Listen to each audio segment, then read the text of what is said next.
سلوار جماعت سے ہو جائے. ہر بچے پر اتنی محنت ہو کہ ہر بچے کا تعلق مکتب سے ہو جائے, اور ہر عورت پر اتنی محنت ہو کہ ہر عورت کا تعلق اجتماعی تعلیم سے ہو جائے. ہم تو بڑے چاہ رہے ہیں کہ اجتماعی تعلیم خوب ہو, جیسے مردوں کا کام ہے اس طرح عورتوں کا بھی کام ہے. کوشش کر کے ہر تیسرے مہینے میں سیرودہ جماعت میں مستورات کو لے کر جائے, سالانہ عشرہ لگائے, ہر تیسرے سال مستورات میں چلہ لگائے. اس طرح انشاءاللہ مستورات کو لے کر چلیں گے تو اجتماعی تعلیم کے مقامات وجود میں آئے. کوشش کریں کہ ہر عورت کا تعلق اجتماعی تعلیم سے ہو جائے, جس کے ذریعے سے گھروں میں دین زندہ ہو. جب عورتوں میں دین آتا ہے تو پھر اولاد اور نسلوں میں اللہ کا دین زندہ ہو. جتنے بڑے بڑے اولیاء اللہ, محدثین, مفسرین اور فقہاء دنیا میں گزرے ہیں, وہ سب ماؤں کی تربیت کی وجہ سے. تو اسی لیے عورتوں میں دین لانا, بچوں میں دین لانا, اس کے لیے محنت ہے. کوشش کر کے ہر طبقے میں محنت کرنا. جیسے ماشاءاللہ صبح میں کارگزاری آئی کہ ہر طبقے پر محنت کریں. آپ کے علاقوں میں ڈاکٹرس ہوں گے, ڈاکٹروں پر بھی محنت ہو, انجینئرس ہوں گے ان پر محنت ہو, اسی طرح ریلوے والے ہیں ان پر محنت ہو. خاص طور سے طلباء پر محنت ہم کریں, نوجوانوں پر. نوجوان اس امت کا سرمایہ ہے. نوجوان جب تک کام میں نہیں لگیں گے کام آگے نہیں بڑھے گا. ہمارے بزرگ فرماتے ہیں کہ جب تک جسم میں نیا خون نہیں بنے گا جسم کی ہلاکت ہے. اسی طرح کام میں جب تک نیا خون نہیں آئے گا نئے نئے لوگ کام میں نہیں لگیں گے, نوجوان نہیں لگیں گے, کام اس سطح پر باقی نہیں رہے گا, کام کی رفتار گرتی جائے گی. اسی لیے خاص طور سے نوجوانوں پر محنت کریں, طلباء پر محنت کریں, اپنی محنت اور قربانیوں کو بڑھائیں, ہر طبقے پر محنت کریں. تو اس طرح سے محنت امت میں بڑی صلاحیتیں ہیں, اور صلاحیتوں کا ہم استعمال کریں. اللہ تعالیٰ نے یہ محنت ہمیں عطا فرمائی, تو اسی لیے اپنے آپ کو اس محنت میں تھکانا ہے. جیسے میں نے عرض کیا کہ تھکا دینے والی محنت ہو, محنت کرتے کرتے اپنے آپ کو اتنا تھکا دے. جیسے حضرت مولانا الیاس صاحب رحمۃ اللہ علیہ فرمایا کرتے تھے کہ جب تو اس محنت پہ اپنے آپ کو اتنا تھکاؤ, جب سونے کے لیے بستر پر جاؤ تو تمہیں پتہ نہ چلے کہ پہلے تمہارا سر تکیے سے لگا ہے یا نیند اس سے پہلے آ. اتنا تھکانا اپنے آپ اللہ کے دین کی محنت ہے. اور مولانا الیاس صاحب فرماتے تھے صحابہ روزانہ اپنے آپ کو تھکاتے. صلہ بن اشیم رحمت اللہ علیہ طبع تابعین میں گزرے,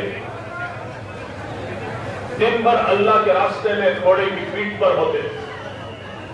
جب رات ہو جاتی, اندھیرا ہو جاتا, تو مجمع سے کٹ کر تنہائیوں میں جنگل میں چلے جاتے, وہاں جا کر نماز پڑھتے, اللہ کی عبادت کرتے تنہائیوں. اس لیے اللہ تعالیٰ نے فرمایا وَاذْكُرِ اسْمَ رَبِّكَ وَتَبَتَّلْ إِلَيْهِ تَبْتِيلًا. راتوں کی عبادت میں اللہ بڑی جان ڈالتا ہے. اسی لیے کہتے ہیں دن بھر کی محنت سے جسم تیار ہوتا ہے, اس میں جو جان پڑتی ہے, روح پڑتی ہے, وہ رات کی دعاؤں سے.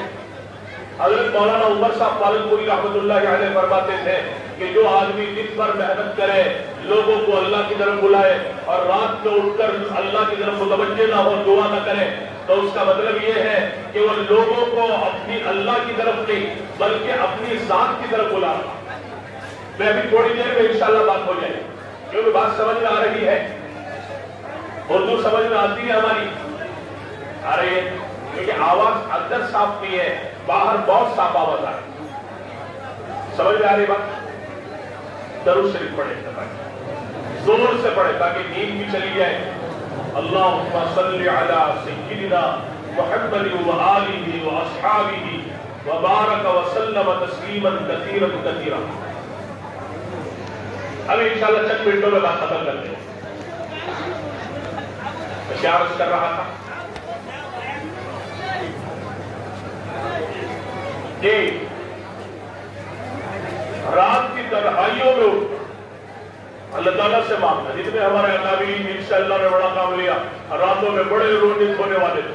خاص طور سے ہمارے جنوب میں حضرت منشی اللہ داتا صاحب رحمۃ اللہ علیہ آتے ہیں, بہت رونے والے لوگوں میں ہم نے اپنے بڑوں سے سنا کہ اتنا رونے والے 2-2:30 بجے اٹھ کے حضرت نماز پڑھتے رونا شروع کرتے تھے، بہت رونے والے۔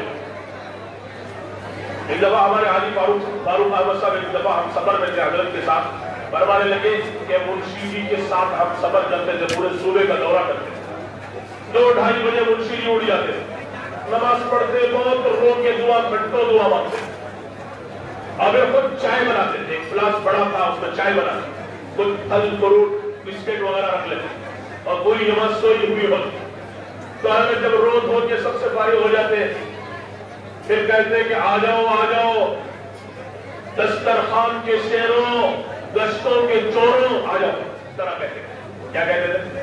دسترخوان کے شیروں گشتوں کے چوروں آ جاؤ، تو سب لوگ جلدی جلدی اٹھ کے آ کے چائے پر بیٹھتے اور سب کچھ حاصل ہے۔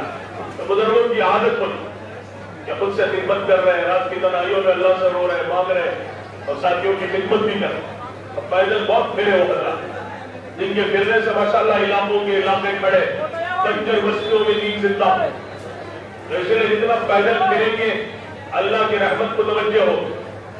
رٹ کر رہا تھا کہ حضرت صلہ بن اشیم تنہائیوں میں اللہ کے پاس چلے آئے اور رات کی تنہائیوں میں اللہ تعالیٰ کا کلام کھڑے ہو کے پڑھتے، بہت دیر تک لمبے لمبے رکوع کرتے، لمبے سجدے کرتے۔ جب وہ نماز میں قرآن پڑھتے تو جنگل کے جانور شیر بھی ان کا قرآن سنتے، جب وہ سجدے کرتے لمبے تو جنگل کا جانور شیر بھی ان کے تلوے چاٹتے۔ ان کی سیرت میں لکھا ہے کہ جب آدمی من کان للہ کان اللہ لہ، کہ جب آدمی اللہ کا ہوتا ہے تو اللہ بھی اس کا ہو جاتا ہے۔ اللہ کا ڈر جب دلوں سے نکلتا ہے، اسی لیے حضرت مولانا احمد لاٹ صاحب ایک دفعہ فرما رہے تھے، جس غیر خدا کا یقین دل سے نکل کر اس کے مقابلے میں اللہ کا ڈر جب دل میں آتا ہے تو اللہ تعالیٰ اس غیر کو انسان کے قدموں میں جھکا دیتے، مسخر کر دیتے۔ اور جہاں کہیں اللہ کا ڈر دلوں سے نکلا، اللہ کے غیر کا ڈر دلوں میں آ گیا، اللہ تعالیٰ اس غیر کو انسان کی کھوپڑی پر مسلط کر دیتے۔ اسی لیے آج ہزاروں چیزیں ہمارے سروں پہ مسلط ہیں، خوف و ہراس کا ماحول ہے۔ تو بہرحال حضرت کی نمازیں پڑھتے ہیں، شیر بھی ان کے تلوے چاٹتے ہیں۔ سالوں سے یہ معمول تھا۔ ایک دفعہ اپنے دونوں بیٹوں کو بلا کے فرمانے لگے، بیٹوں مجھے یوں محسوس ہو رہا ہے کہ کل کا جو مارکا ہے اس مارکے میں ہم تینوں شہید ہو جائیں۔ میری تمنا یہ ہے کہ تم دونوں آگے بڑھ کے پہلے شہید ہو جاؤ، میں پیچھے پیچھے آتا ہوں، اس لیے کہ تمہاری شہادت کا مجھے بڑا صدمہ ہوگا، اس پر بھی میرا اللہ مجھے بڑا اجر دے۔ ایسے لوگوں کے جذبات، اسی لیے علماء فرماتے ہیں کہ نوجوان جوان بچے جب مرتے ہیں تو باپ کو بڑی تکلیف ہوتی ہے، شیر خوار بچے جو مرتے ہیں ماں کو زیادہ تکلیف ہوتی ہے، اس لیے کہ ماں نے اپنے پیٹ میں 9 مہینے تک رکھا، ولادت کی تکلیفوں کو برداشت کیا، اپنے جسم کے خون کو دودھ بنا کے پلایا۔ تو شیر خوار چھوٹے بچے مر جاتے ہیں تو ماں کو بڑی تکلیف ہوتی ہے، جوان بچے مرتے ہیں تو باپ کو بڑی تکلیف ہوتی ہے، اس لیے کہ باپ کی بڑی امیدوں کا وہ مرکز ہوتے ہیں۔ تو بیٹوں سے کہنے لگے کہ تمہاری شہادت کا مجھے بڑا صدمہ ہو، تم آگے آگے شہید ہو جاؤ، پیچھے پیچھے میں آتا ہوں۔ بیٹوں نے کہا اچھی بات۔ اگلے دن بیٹے شہید ہوئے، پیچھے حضرت بھی شہید ہو گئے۔ جب تینوں کی شہادت کی خبر ان کی زوجہ محترمہ حضرت معاذہ ادویہ رحمت اللہ علیہا کو ہوئی تو بجائے روزے کھونے واویلا کرنے کے وہ کہنے لگی کہ ارے آج کا دن تو میرے لیے عید کا دن ہے، عید کا دن ہے یہ۔ 3 مرد میرے گھر کے شہید ہو گئے، اس سے زیادہ خوشی کا دن اور کیا ہو سکتا ہے۔ گھر کے دروازے پر عورتیں آئی تعزیت کے لیے، خادمہ سے کہلا بھیجا تعزیت کے لیے آئی ہو تو واپس بھیج دو۔ تعزیت کہتے ماتم پرسی، اگر خوشخبری سنانے کے لیے آئی ہو تو 100 دفعہ آنا مبارک، میرے لیے تو خوشی کا دن ہے۔ کہتے ہیں اس کے بعد وہ 30 سال تک زندہ رہی۔ روزانہ کا معمول تھا کہ جب عشاء پڑھ لیتی تو اپنے نفس کو مخاطب کر کے کہتی کہ معاذہ آج کی رات ہو سکتا ہے تیری زندگی کی آخری رات ہو، کل کا سورج دیکھنا نصیب نہ ہو، لہذا جتنی عبادت کر سکتی ہو کر لو۔ یہ کہہ کر نماز پڑھتی، ذکر کرتی، تلاوت کرتی، تسبیح پڑھتی، مناجات کرتی، اللہ سے باتیں مانگتی، روز ہو کر آنسو بہاتی، اللہ کے شوق میں، اس کے خوف میں رات گزارتے تھے۔ فجر سے پہلے اپنے نفس کو مخاطب کرتی اور پھر کہتی کہ معاذہ، رات تو چلی گئی، دن آنے والا ہے، ہو سکتا ہے یہ دن تیری زندگی کا آخری دن ہو، اس کے بعد کبھی دن نصیب نہ ہو، لہذا روزہ تو رکھ لو، ہو سکتا ہے آخری روزہ ہو، یہ کہہ کر روزہ رکھ۔ تو اس طرح انہوں نے 30 سال گزارے۔ دن بھر روزہ رکھتی تھی، رات میں نماز پڑھتی، اللہ کی عبادت کرتی، 30 سال شب بیداری کی اور 30 سال روزے رکھے۔ جب دنیا سے جانے کا وقت آیا تو بہت سی عورتیں گر بیٹھی، تو حضرت معاذہ پہلے رونے لگی، پھر مسکرانے لگی۔ عورتوں نے وجہ پوچھی، روتی کیوں ہو؟ کہنے لگی کہ آج سے نماز اور روزے سے جدائی ہو جائے گی، اسی پہ رونا آ رہا، نماز اور روزے کی جدائی پہ رونا آ رہا کہ نماز چھوڑ جائے گی اور روزے چھوڑ جائے گی۔ راتوں میں اللہ کے سامنے کھڑے ہونے میں جو لذت ہے، دعاؤں میں جو لذت ہے، لمبے لمبے سجدوں میں جو لذت ہے، مناجات میں جو لذت ہے، اور گرمی میں اللہ کی محبت میں اور روزے رکھنے میں، بھوک و پیاس کو برداشت کرنے میں جو مزہ ہے، اس کے چھوٹنے پہ رونا آ رہا۔ اللہ تعالیٰ نے دین کے ہر عمل میں بڑی لذت رکھی ہے۔ حضرت رحمت اللہ علیہ فرماتے تھے کہ دین کے ہر عمل میں بڑی لذت ہے، اگر لذت نہیں مل رہی ہے تو سمجھو کہ ہمارا دل بیمار ہے۔ فرماتے تھے جیسے عیسیٰ علیہ السلام کا قول ہے کہ جیسے بیمار آدمی کو کھانے میں مزہ نہیں آتا، اسی طرح دنیا دار کو عبادت میں مزہ نہیں آتا۔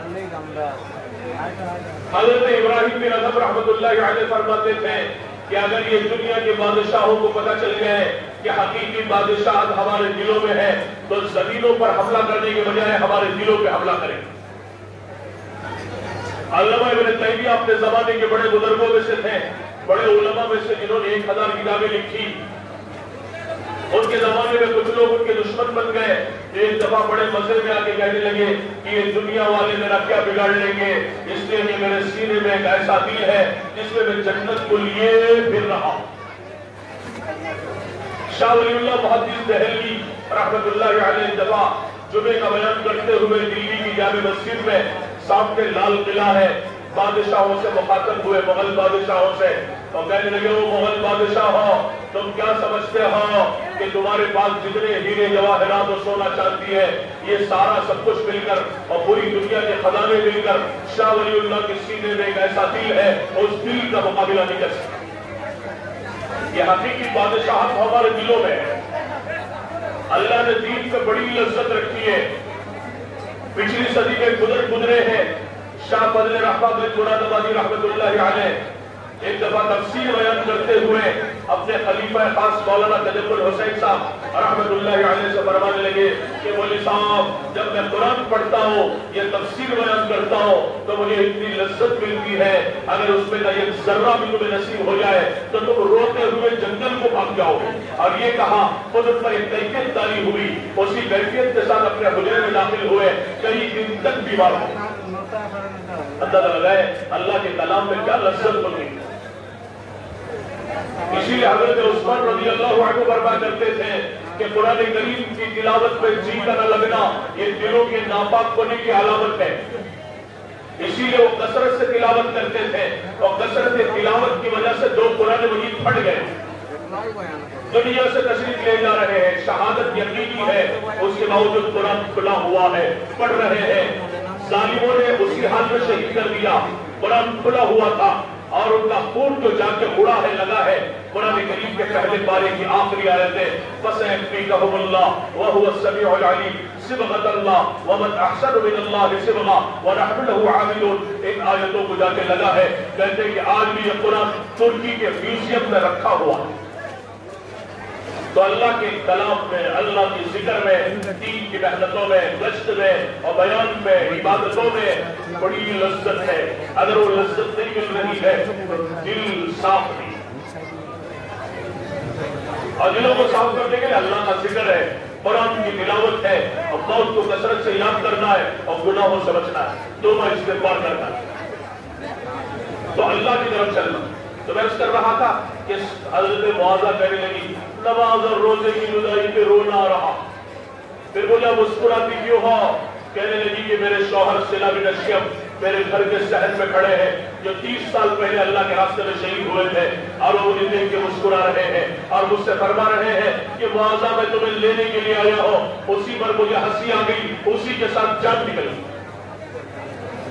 کیا مرد تھے, کیا عورتیں تھیں, کیا بچے تھے اور کیا گھرانے تھے جو اللہ کے دین کے لیے اپنا سب کچھ قربان کرتے. تو اسی لیے اس محنت کے ذریعے سے چاہا جا رہا ہے کہ 3 باتیں چاہی جا رہی ہیں. ایک تو اپنی ذاتی زندگیوں میں اللہ کے دین کو لانا, 100% ظاہر اور باطن نبی کے سانچے میں ڈل جائے. جتنے قرآن میں صفات کا ذکر ہے وہ سارے صفات ہماری زندگیوں میں آ جائے. اللہ کے نبی کے 100% سانچے میں ہم ڈل جائیں. اپنی ذاتوں پر محنت کرنا ہے. یہ دعوت کا کام ہماری اصلاح و تربیت کا کام ہے. حضرت مولانا سید احمد خان صاحب رحمۃ اللہ علیہ فرماتے تھے یہ کام نازک اصولوں کے ساتھ جڑا ہوا ہے. یہ کام اس کے لیے آسان ہے جو اپنے نفس کی اصلاح کے ساتھ چلے, اور یہ کام اس کے لیے مشکل ہے جو دوسروں کی اصلاح کے لیے چلے. تو اس لیے سب سے پہلے اپنی ذاتوں کو بنانا, اللہ کے دین کی محنت اپنے ذاتوں کو بنانے کے لیے کہ اپنے آپ کو اللہ کے یہاں قبول کروانا, اور دوسرا اپنے ماحول میں دین کو زندہ کرنا ہے. ماحول سے مراد ہمارے اپنے گھروں میں, بیوی بچوں میں, ہمارے اپنے بازاروں میں, ہمارے اپنے دفتر میں, تاجر ہے تو تجارت میں, ملازم ہے تو ملازمت میں, حاکم ہے تو حکومت میں, زارع ہے تو اپنی زراعت و کھیتوں میں, اپنے ماحول میں دین کو زندہ کرنا ہے. اس لیے کہ آدمی اپنے ماحول کے ساتھ چلتا ہے. پھسلن ہوتا ہے تو ہاتھی بھی پھسل جاتا ہے. اور تیسری بات یہ فکر ہمارے اندر ہو کہ اللہ کا دین پوری دنیا میں زندہ ہو جائے, اور یہ سسکتی, بلکتی اور دم توڑتی انسانیت جو تیزی کے ساتھ جہنم میں جا رہی ہے یہ کس طرح جنت میں جانے والی بن جائے. اس کے لیے فکر کرنا ہے. پوری امت کو سامنے رکھ کر کے دعائیں مانگنا ہے, اور پوری امت میں جو اس کو جو بے دینی کی آگ لگی ہے, اور پوری دنیا میں جو حالات ہیں, جو پریشانیاں ہیں, امت میں جو ظلم و ستم ہو رہا ہے, اس سب کے بارے میں اپنے آپ کو قصوروار ٹھہرا کر اللہ سے معافی مانگنا کہ یا اللہ یہ جو کچھ دنیا میں بگاڑ ہے یہ میرے گناہوں کی وجہ سے. جیسے ہمارے حضرت مولانا احمد لاٹ صاحب دعوت برکات میں جمع فرمانے لگے کہ ہمارے یہاں کچھ فسادات و تنگیاں تھے. میں مرکز پہنچا تو حضرت جی نے پوچھا مولوی صاحب تمہارے علاقے میں کیا حال ہے. جب میں نے حالات سنا ہے تو حضرت رونے لگے اور پھر فرمایا کہ مولوی صاحب جہاں وہاں جو کچھ بگاڑ ہے وہ میری وجہ سے اور میرے گناہوں کی وجہ سے. یہ کہ اتنے بڑے آدمی اور اتنے بڑے اللہ کے تعلق والے, لہذا ہم بھی اپنے آپ کو قصوروار ٹھہرا کر اللہ سے معافی مانگنا ہے کہ کوئی امت کی طرف سے معافی مانگنا, پوری امت کی طرف سے معافی مانگنا ہے, اور اللہ کی رحمتوں کو اللہ کی بندوں کی طرف متوجہ کرنا ہے. لہذا دین ہماری ذمہ داری ہے, اور دین کو جب زندگیوں کا مقصد بنا کر چلیں گے اللہ تعالیٰ دنیا کو قدموں میں ڈال دے گا. اللہ تعالیٰ کے بے شمار وعدے. ابھی بہرحال وقت نہیں ہے, وقت پورا ہو چکا ہے, ابھی مجھے بات ختم کرنی ہے, ورنہ دین پر اور دین کی محنتوں کو مقصد بنائیں گے تو اللہ سب سے پہلے راحت بھی دیں گے, عزت بھی دیں گے, برکت بھی دیں گے, دعاؤں میں قبولیت بھی دیں گے, برکت والی عزت والی روزی دیں گے, اور دنیا کو اللہ قدموں میں ڈال دیں گے, اور دنیا اور آخرت دونوں جہاں میں اللہ کامیاب کریں گے. تو اس لیے جو دین کو, دین کی محنتوں کو زندگیوں کا مقصد بنانا ہے, تو اس لیے قربانیوں کی سطح کو بڑھانا ہے, اور قربانیوں کی سطح کو بڑھانا ہے. اور یہ جان مال جو اللہ نے دی ہے وہ اللہ کی امانت ہے, اس کو اللہ کے دین کی حیات کے لیے لگانا ہے. جیسے حضرات صحابہ نے قربانیاں دی اور کیسی کیسی محنت کی. حضرات صحابہ کی شان کو علامہ اقبال نے عجیب انداز سے بیان کیا ہے. دی اذانیں کبھی یورپ کے کلیساؤں میں, کبھی افریقہ کے تپتے ہوئے صحراؤں میں, شان آنکھوں میں نچستی کی جہاں داروں کی, کلمہ پڑھتے تھے ہم شاؤں میں تلواروں کے, تجھ سے سرکش ہوا کوئی تو بگڑ جاتے تھے, دیکھ کیا چیز ہم دوست سے لڑ جاتے تھے, نقش توحید کا ہر دل پہ بٹھایا ہم نے, زیر خنجر بھی یہ پیغام سنایا ہم نے, دشت دو دشت دریا یا صحرا بھی نہ چھوڑے ہم نے, بحر ظلمات میں دوڑا دیے گھوڑے ہم نے. ایسی شان کے ساتھ صحابہ چلے. 1.25 لاکھ صحابہ آپ کے ساتھ ہیں, لیکن اب دیکھا جائے حجاز مقدس میں, جنت البقیع معدات میں 10-12 ہزار صحابہ کی قبریں ملیں گی. بقیہ 1 لاکھ سے زیادہ صحابہ کہاں گئے؟ پوری دنیا میں پھیل گئے, دنیا کے ملکوں میں پھیلے, علاقوں میں پھیلے.